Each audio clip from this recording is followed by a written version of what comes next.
This is the MeteoMark Weather Show. Let's take a look at some updates on this winter storm upcoming later this weekend. We got one winter storm behind us for the Ohio Valley and portions of the Mid Atlantic and, of course, the Mississippi River Valley.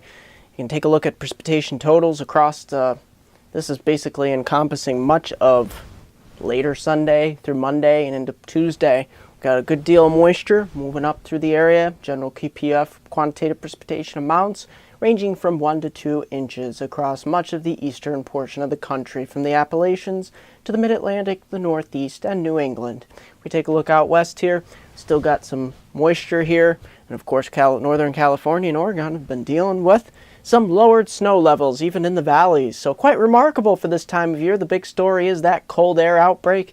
Let's take a look at that scenario setting up for your Monday. We're pushing right into Sunday night and Monday here. You got Sunday night through Monday. This system, it's a double-barreled low. You got one on the west side of the Appalachians, one on the east side of the Appalachians, and this is going to push some interesting layers of warm air into the area. Of course, at the surface it will remain cold, but pretty much every area from the Appalachians eastward will start off as snow, sleet, freezing rain, and then transition to rain on Monday. Every place west of the Appalachians should stay frozen precipitation. So that pretty much makes it fairly easy across much of the east here.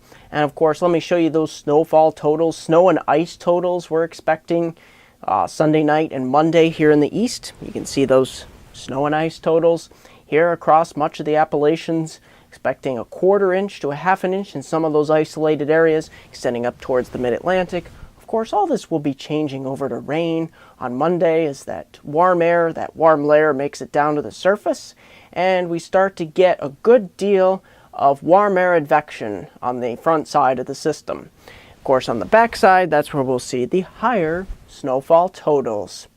So if we take a look at what we've got going on here we're going to briefly switch to the tropics here. This is crazy. I believe it's in the Invest system up by the Azores here. This system's holding tough. NHC has about a 20% chance of development into a tropical cyclone, about a 30% into a subtropical cyclone. But it doesn't matter what it develops into, because this system is packing winds gusts of about 65 miles per hour. The system is moving very slowly to the north, agonizingly slow, and will continue to approach the Azores from the south. Now, it's a very big circulation, so we will continue to watch it here. Azores looking for higher seas, 4 to 8 feet, possibly 12 feet on the south shores, waves, and we'll be looking at heavy rainfall, probably on the order of 2 to perhaps as much as 4 inches over the next 36 to 48 hours, and expect those winds to begin picking up in the Azores, especially the central Azores. That's where we'll be looking at the highest probability. So moving back out of the tropics here, we get right into next week. This is the scenario setting up. Look at this. We got the East Coast here, and behind that system, cold air blasting south. Out west, the same thing. We'll be looking at a lot of cold air, residual cold air from that cold air outbreak, and things will look very interesting as we get a lot of wintertime systems moving across the country. We'll see a zonal.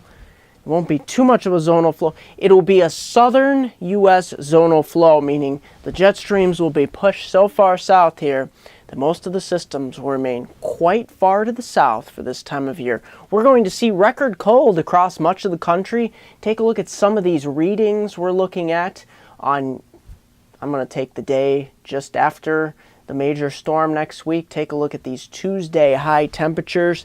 Look at this. Many areas won't be getting out of the teens or the 20s across much of the U.S., even back towards the plains. Look how far south this cold air actually gets entrained. And all the indicators, the NAO, all of those big wintertime indicators pretty much indicating that we're going to see winter continue to intensify across much of North America.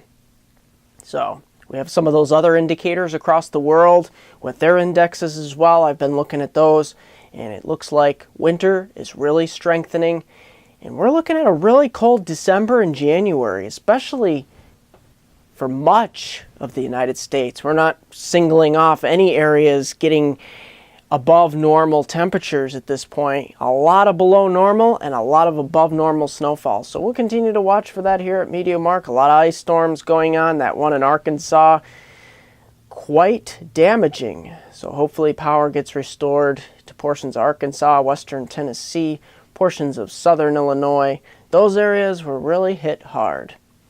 That's going to do it here at MeteoMark. I hope you're enjoying your weekend. Don't forget to like me on Facebook at MeteoMark, subscribe to me on YouTube at MeteoMark.com.